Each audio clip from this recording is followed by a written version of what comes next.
اعوذ باللہ من الشیطان الرجیم بسم اللہ الرحمن الرحیم۔ قاف، قسم ہے قرآن مجید کی۔ بلکہ ان لوگوں کو تعجب اس بات پر ہوا کہ ایک خبردار کرنے والا خود انہی میں سے ان کے پاس آ گیا۔ پھر منکرین کہنے لگے یہ تو عجیب بات ہے، کیا جب ہم مر جائیں گے اور خاک ہو جائیں گے تو دوبارہ اٹھائے جائیں گے؟ یہ واپسی تو عقل سے بعید ہے۔ حالانکہ زمین ان کے جسم میں سے کچھ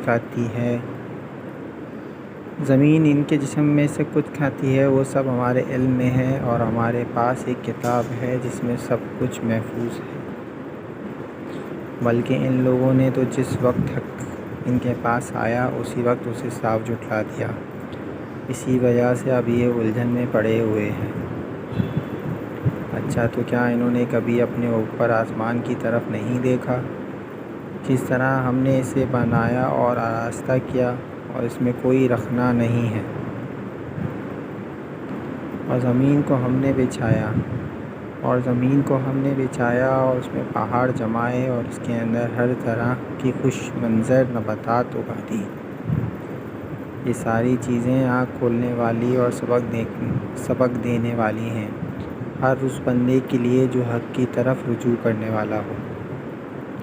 اور آسمان سے ہم نے برکت والا پانی نازل کیا، پھر اس سے باغ اور فصل کے غلے اور بلند و بالا کھجور کے درخت پیدا کر دیے، جن پر پھلوں سے لدے ہوئے خوشے برتا لگتے ہیں۔ یہ انتظام ہے بندوں کے رزق دینے کا۔ اس پانی سے ہم ایک مردہ زمین کو زندگی بخش دیتے ہیں، اور مرے ہوئے انسانوں کا زمین سے نکالنا بھی اسی طرح ہوگا۔ اس سے پہلے نوح علیہ السلام کی قوم اور اصحاب الرس اور سمود